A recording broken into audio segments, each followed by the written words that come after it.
Sejam todos bem-vindos ao primeiro podcast do Colégio da Arcília Coimbra.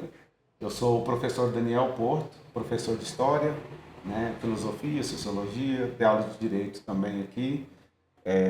Para quem não me conhece, tem 16 anos que eu dou aula, aqui em João Pinheiro. E hoje nós estamos começando o programa piloto do podcast da escola.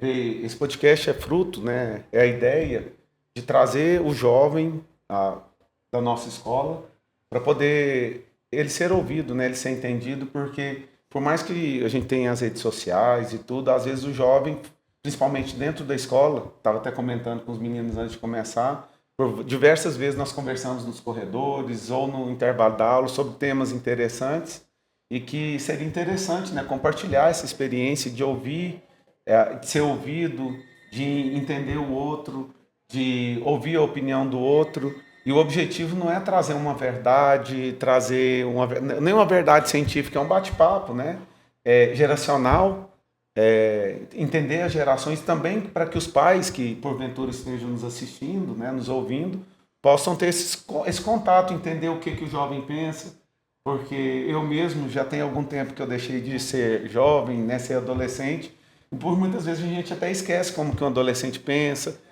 quais são as prioridades, porque a vivência que o jovem tem, e isso vale para todo mundo, muitas vezes determina a visão de mundo que a gente tem. E eu quero justamente através desse bate-papo, com vocês, como os primeiros convidados, mas eu espero que gere frutos, que nós possamos reunir com vocês e com outros alunos, que os outros alunos da escola também se interessem a vir bater esse papo comigo, tá? E o primeiro tema, que eu escolhi para hoje é o conflito entre Israel e Palestina. Eu queria entender de vocês o que vocês entendem, qual que é a visão. Eu vou guiar as perguntas, tá? Quero que vocês não tenham preocupação em se está correto, se está errado.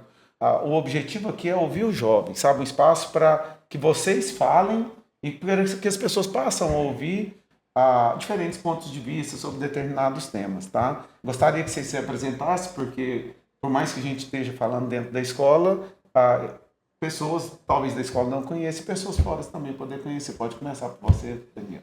Eu sou Daniel, sou do segundo ano do ensino médio.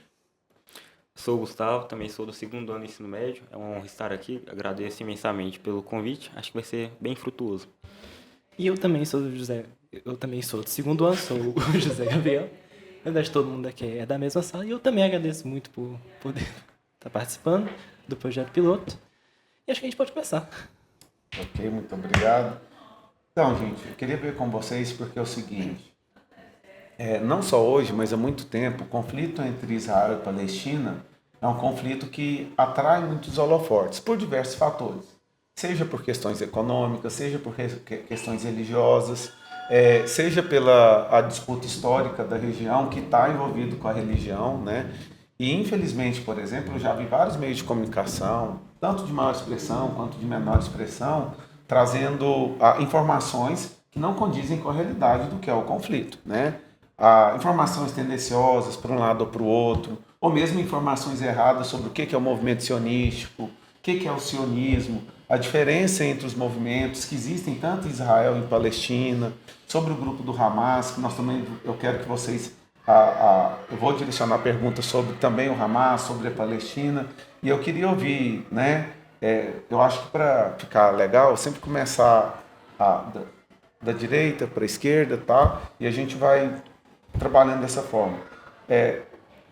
A primeira pergunta que eu queria fazer para vocês é quando vocês ouviram a primeira vez a falar sobre esse conflito? Se foi na televisão, se foi na escola? Quando foi a primeira vez que vocês falaram assim, existe esse conflito e o que você sentiu ou entendeu sobre isso quando vocês tiveram esse primeiro contato com o que vem acontecendo lá? Então, pelo que eu me lembro, a primeira vez que eu escutei, sobre o conflito de Israel e Palestina, acho que deve ter sido lá no 9º ano, conversando com o professor Marcos, aqui de Geografia, que a gente estava conversando com ele sobre a proporção que o movimento tomou. Não lembro em qual etapa que já estava no movimento, mas eu achei algo tão absurdo que aparentemente era que eu já tinha ouvido falar antes, só que eu achava que era uma coisa mais calma, era só uma guerra política, Mas só que aí, na época que ele me contou, o movimento já tinha tomado um poder muito mais forte, já estava indo pra arma e tudo. Você, Gustavo. Eu acho que a primeira vez que eu ouvi falar assim, também foi mais ou menos nesse período aí que o Daniel falou. Tava calculando aqui, seria então em 2024, né? Assim, talvez ter escutado alguma outra vez assim na televisão Israel e Palestina, mas nem sabia direito que era um conflito. Mas quando a gente estava realmente nesse período, a gente começou a estudar mais. E pouco tempo depois também teve a simulação da ONU aqui na escola. Então eu e o José participamos, acho que o Daniel não participou, mas nós tivemos que ver bastante sobre esse tema assim. Então, para participar dessa simulação, acabou que a gente teve que aprofundar mais na época, assim. Pessoalmente, eu nunca fui muito de ver noticiário, essas coisas assim, eu fui mais de, tipo, pesquisar uma coisa aqui e ali. Então, eu já tinha ouvido falar, tipo, do conflito na parte mais antiga. Então, 1990, alguma coisa, tinha acontecido isso, tinha acontecido aquilo, mas nunca pensei que fosse uma coisa moderna, sabe, que tivesse acontecendo até hoje, que eu fosse vendo no noticiário. Mas eu acho que foi por volta do 9º ano mesmo, que conversando com o professor, a gente leu um livro, o que está acontecendo atualmente com toda a guerra. E também quando começou a virar aquele negócio maior, principalmente depois do começo da guerra na Ucrânia, começou a ter aquele sentimento maior, tipo, nossa, conflitos mundiais, Terceira Guerra Mundial. E principalmente com a simulação da ONU também, de pesquisar mais sobre isso, de debater sobre, acho que foi por aí. Entendi. É porque, por exemplo, a minha geração, falando já sobre a questão geracional, eu já até falei isso com vocês, a gente tinha contato com informação ou era através do professor ou era vendo na televisão. Então, assim, a minha formação, né, ou a minha informação dependia muito do que a internet, desculpa, a internet não, a televisão trazia, os jornais traziam para mim. Então,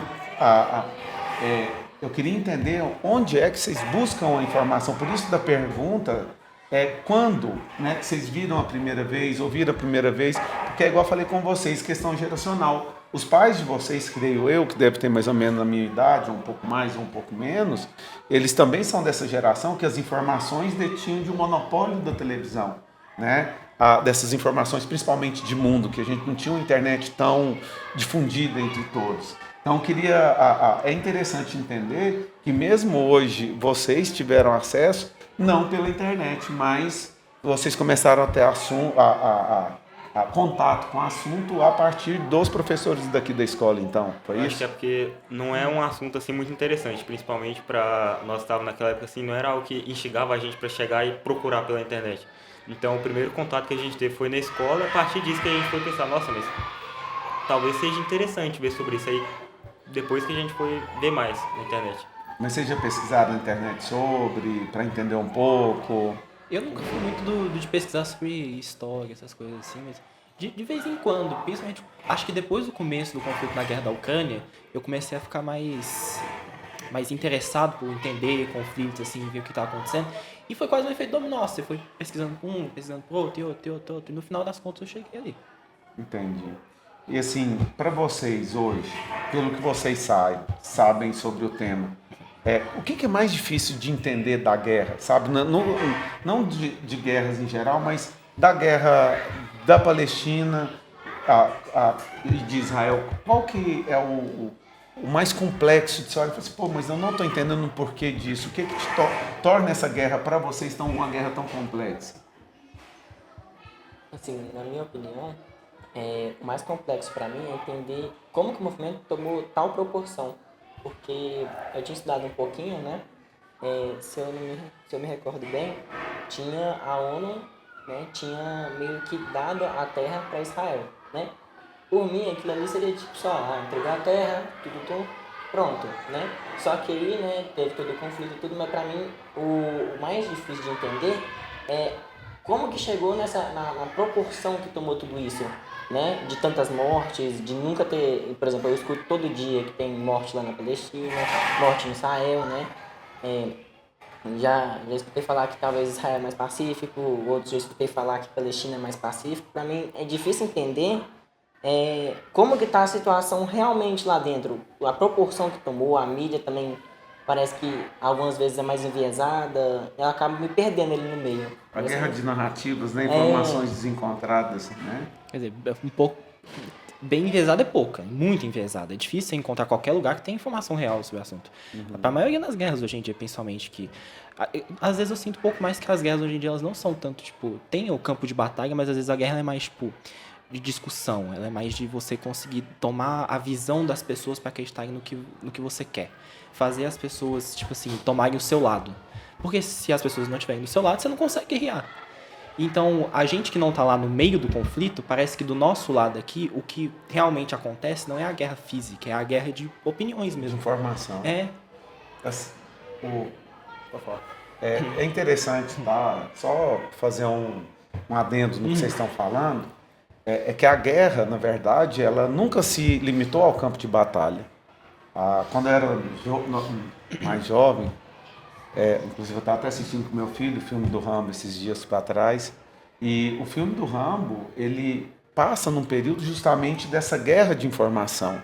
Porque, por exemplo, a guerra do Vietnã, muita gente pergunta, você pensa, mas pô, como que os Estados Unidos conseguiu perder uma guerra para um país tão pequeno ali no Vietnã, né, que não tem tanto armamento e tudo? Só que as pessoas têm que entender que a guerra não foi perdida no campo de batalha. A guerra ela foi perdida no campo ideológico, porque passaram a utilizar a televisão, os meios de comunicação, os filmes, para atacar os Estados Unidos. E internamente a própria população começou a se virar contra a guerra. E é o que nós estamos vendo hoje, né? Então, por isso que é interessante o que vocês trouxeram, porque não é uma ferramenta utilizada hoje, é uma ferramenta utilizada sempre. Nem sempre a guerra é vencida pelo aquele que tem o melhor exército, para aquele que está do lado correto, porque existe essa guerra de narrativas que é justamente feita para trazer o indivíduo para apoiar aquele movimento ou questionar o movimento, tá? E você, Gustavo, o que é o mais complexo de você entender no conflito? Talvez eu não esteja respondendo diretamente a sua pergunta, mas retomando aquilo que o José falou, sobre esse negócio que ele falou de ser necessário convencer as pessoas de narrativas assim, uma coisa que eu acho muito triste que acontece é que nessa guerra, na maioria das vezes, é levado para o meio religioso. Então, interesses políticos são mesclados com a fé das pessoas. E acaba que muitas vezes pessoas estão defendendo coisas que nem pensaram muito bem assim, mas colocaram na cabeça delas que elas têm que defender aquilo por causa da religião que elas acreditam. Eu acho que isso é algo muito danoso, porque mexer na fé das pessoas, naquilo que elas acreditam, é realmente algo muito difícil de retroceder. Por exemplo, uma vez que a pessoa tem uma visão já determinada sobre alguma coisa, fica difícil realmente de ela voltar atrás. Entendi. Realmente, a guerra de Israel contra a Palestina, ela tem origem, né, na religiosidade, né? Você pega, é um conflito que inicia com um conflito bíblico, né? Nós já estudamos isso em sala de aula, quando nós falamos lá de Abraão, de todos os conflitos da região, né? Que assim, existe um nexo causal, apesar dele não ser tão, vamos dizer assim, perceptível, né? Mas o conflito hoje ele determina muito com o fim da Primeira Grande Guerra, onde o Império Turco Otomano foi desfeito, né? E da Segunda Guerra Mundial, quando é criado o Estado de Israel, com justificativa, né, dentre as várias, do acontecimento do Holocausto e outros fatores, né?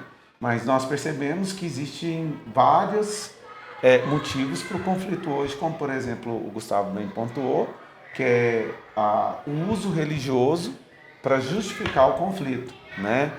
Para separar as pessoas, né? Nós chegamos a comentar também hoje, né, quando nós estávamos conversando mais cedo, aliás ontem, né, que é uma tática antiga, né? Dividir para conquistar, para ter os seus interesses, né? Para criar pessoas que te sigam ou que justifiquem o que você está fazendo. Também não é uma tática nova, né? Ela é considerada uma tática até bem antiga.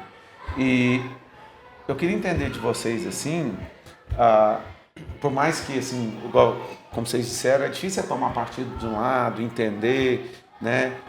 Mas com as informações que vocês têm hoje à disposição, né, que é isso que eu queria entender de vocês também, como que vocês conseguem, vocês têm neutralidade no movimento, vocês acham que um lado está certo, se um lado está errado, se tiver uma visão de certo ou errado, por que você considera isso certo, tá? Ou por que talvez esteja errado. Compreender a pergunta? No sentido, eu quero que vocês... E aqui não é uma questão de estar certo ou não o que está acontecendo lá, mas eu quero entender qual que é a percepção de vocês, como jovens, tem sobre o que está acontecendo hoje na região, tá? Que, como nós explicamos, é hoje, mas é um conflito milenar, né? A região, né, no caso, não o conflito em si. Acho que a primeira coisa que eu sempre penso quando vem esse assunto de qual lado tá e é certo, é que pra mim, acho que a maioria das pessoas, às vezes, isso é uma coisa que eu também tenho muita dificuldade de entender quais são os lados.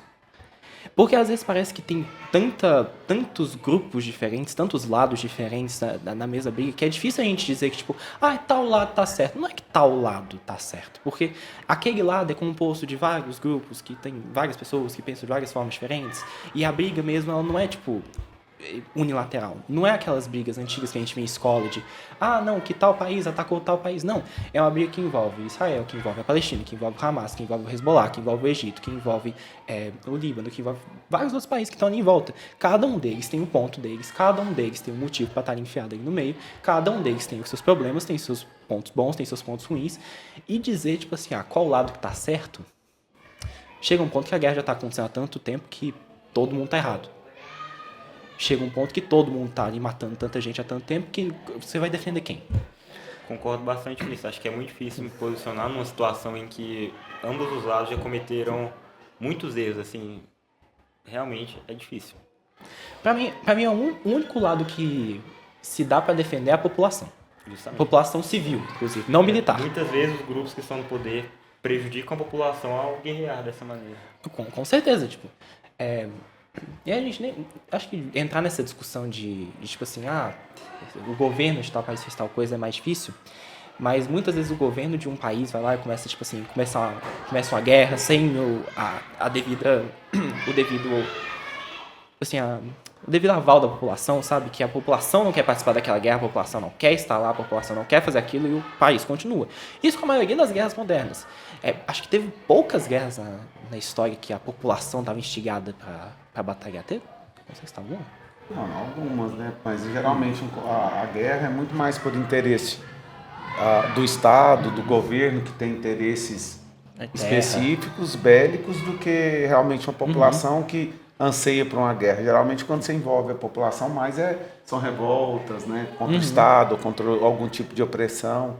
Apesar que a ideia do surgimento de Israel é justamente pela opressão do povo judeu, né? Sim. Que a existência de Israel se justifica e se baseia muito sobre a perseguição histórica, que é inegável, que foi feita ao povo judeu, mas é um outro ponto até onde justifica, né? Alguém que é, vamos dizer, vítima ou perseguido, até que ponto que isso justifica as ações que você está tomando, né? Porque chega a um ponto, né, e que talvez é o que a gente vê hoje, e como você falou, a guerra está tomando uma proporção que acaba que mesmo Israel, que pudesse ter, não que haja, mas que pudesse haver uma justificativa ao ataque à Palestina, por exemplo, ele acaba perdendo isso tudo porque ele ultrapassa, né, aquele ponto justamente que nós estamos falando de que você entende que eles estão defendendo a existência deles. Porque muitas vezes parece para nós que estamos olhando aqui, né, que eles estão meio que querendo a não existência da Palestina muitas vezes, né? E que perdeu aquela ideia de você entender Israel como um povo que está só se defendendo de um ataque, né? E eu queria ver com vocês, porque assim, eu já conversei com vocês que no Brasil, né, o povo brasileiro, ele não é povo, ele é público. Ele assiste, né, os acontecimentos políticos, os acontecimentos sociais, e muitas vezes existe uma anestesia do povo brasileiro. Mas ao mesmo tempo, nós vemos nos últimos anos aí um grande crescimento da militância. Seja uma militância que vocês consideram benigna ou ruim para o país. E nós temos alguns casos atuais, né, de brasileiros que estão indo tanto para a guerra da Ucrânia, né, que foram agora para Israel também foram a protestar e inclusive foram presos, detidos na região. Eu queria saber a visão de vocês sobre esses jovens ou sobre esses brasileiros que saem do país para lutar por causas internacionais. Não quero saber, nós estamos aqui querendo dizer se é justo ou se não é justo as guerras ou o conflito, mas nós temos tantos problemas políticos, econômicos, sociais, entre outros aqui no Brasil. Qual que é a visão que vocês têm desse jovem que nem resolveu um problema interno e saiu do Brasil para lutar por uma causa que não é do seu povo? Vocês têm alguma visão sobre isso, algum pensamento? Então, eu acho essa parte, por exemplo, de defender uma causa de um país, né, lá assim, externo, entre aspas, vai muito também da globalização que o mundo sofreu dos anos 2000 para cá, né, que foi muito grande. E começou a reduzir mais ainda a distância que a gente tem de uma coisa a outra. Então, falar do Brasil e falar lá de Israel parece que são coisas muito próximas, né? Então, acaba que quando algo está sendo mais falado, como o conflito Israel-Palestina, né? Ele toma uma proporção maior dentro do Brasil, né? E isso acaba que, eu acho que nós brasileiros, por sofrer com essa globalização, né? Acabamos ignorando também o problema. Meu Deus.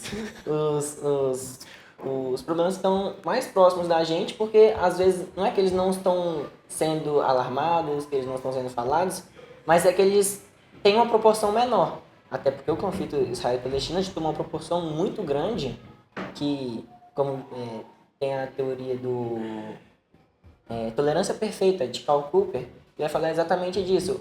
Até onde que a tolerância vai, né? Porque a tolerância, ela parte de 3 partes: a aceitação, o pertencimento e eu esqueci a outra. Mas a tolerância, lá, você percebe que não já partiu fora da aceitação. E também o pertencimento, como se fosse 2 grupos unidos, já é uma ideia que parece bem utópica. Eu acho interessante, Daniel, que você falou da questão do pertencimento, porque é aí que está o cerne da minha pergunta. Porque, assim, uma coisa é você lutar para algo que você está pertencente. E o nosso país precisa muito que o jovem, né, na verdade, que todo cidadão brasileiro, ele tem essa participação política, social, de entender que ele faz parte de algo maior do que só o círculo que ele está ali. E eu quero justamente entender como... Porque, assim, porque o jovem, ele tem esse espírito de querer lutar, de mudar o mundo, e que é ótimo, né? O jovem lutar pelos seus ideais, lutar para mudar o mundo, para transformar. Às vezes o jovem nem sabe o que ele quer, ele só quer que muda aquilo ali, porque ele acha que aquele mundo ele deve ser alterado porque existem coisas que não são aceitáveis na percepção dele. Mas eu queria entender qual que seria o motivo, se a gente tem tanta coisa para resolver no país, como que esse jovem, por exemplo, se sente pertencente do movimento? Seria por uma opressão, por uma questão religiosa, por envolver talvez partidos políticos do Brasil que defendem ou utilizam a causa de Israel e Palestina dentro do país como um escudo ou como uma propaganda política, sei lá? Porque você não concorda que você falou de pertencimento? Geralmente a pessoa luta por algo quando ela é pertencente daquilo, né? Então, eu pertenço, eu quero que aquilo mude. Nós pertencemos ao Brasil, né? Não de dono, mas nós temos essa sensação de pertencimento como brasileiros. Então, como você vê o jovem abandonar uma causa e não ter uma causa no Brasil e hoje está defendendo, por exemplo, uma causa que não é brasileira, por exemplo, ou pelo menos está ligado intimamente? Eu acho que depende muito do caso. Não tem, por exemplo, com os casos que aconteceu recentemente, acho que principalmente do comecinho desse ano, de governos inteiros sendo, tipo assim, desmoronados por causa de uma geração que não estava feliz com o governo. Para cada caso é um caso. Para cada caso a gente tem que realmente analisar realmente o que está acontecendo ali, o que aconteceu, tal. Então é muito fácil você cair num ponto de acabar generalizando. Mas pro caso do conflito da Palestina e de Israel, para mim é um extremismo. Porque eu sinto que a guerra já saiu muito mais de um ponto moral e ela se tornou mais de um espantalho para você começar a ficar atacando um outro lado que você não gosta. Ah, tal pessoa acha isso da guerra. Então aí, a partir dali, você já assume 47 mil coisas sobre a personalidade da pessoa e você ataca a pessoa por quem ela é e não pelo que ela acredita. Então, se uma pessoa vai para lá para lutar, justamente pelo sentido do pertencimento, de se pertencer àquele grupo e de sentir que ela precisa atacar aquele outro grupo, de que ela precisa demonstrar que ela não gosta daquele outro grupo, que ela não quer que a opinião daquele grupo fique acima da dela, e de ir lá e lutar para aquilo.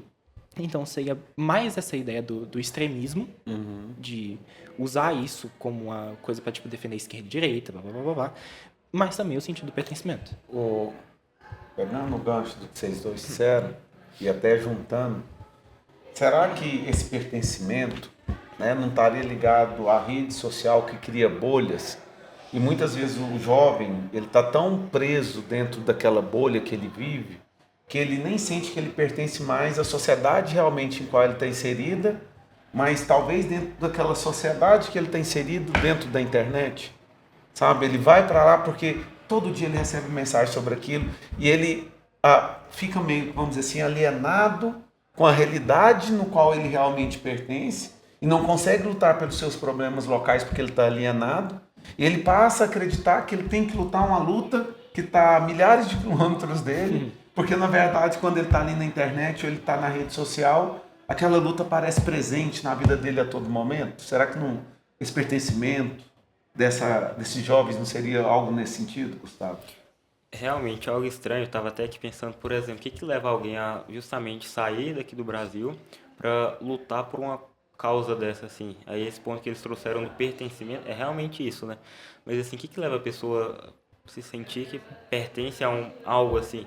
Porque culturalmente falando, costuma ser bem diferente da realidade que a gente encontra aqui. O que leva uma pessoa a achar que é necessário ela ir para lá? E esse ponto da internet é bem interessante, que realmente faz sentido.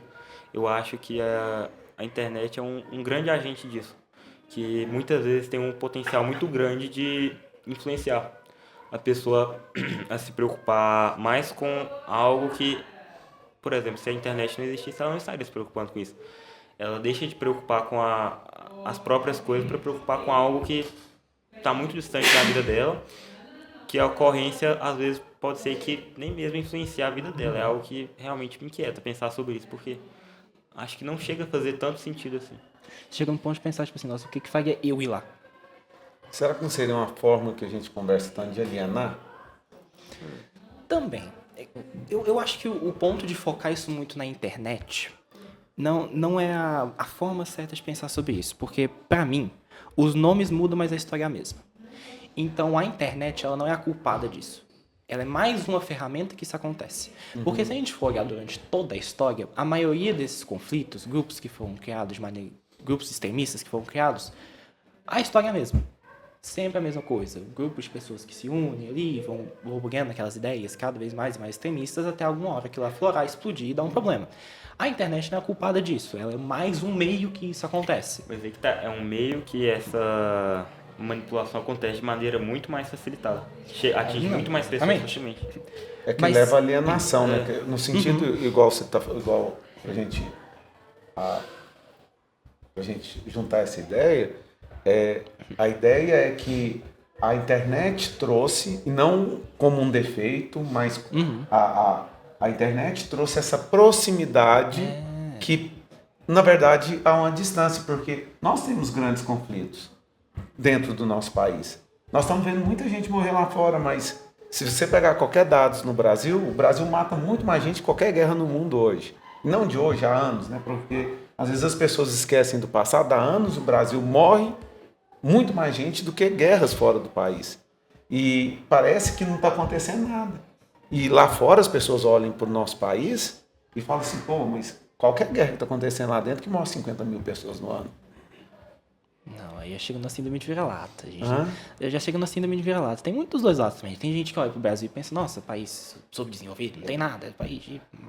Começa a fazer... Sim, mas é que eu estou te explicando, mas não é nesse sentido síndrome de vira-lata.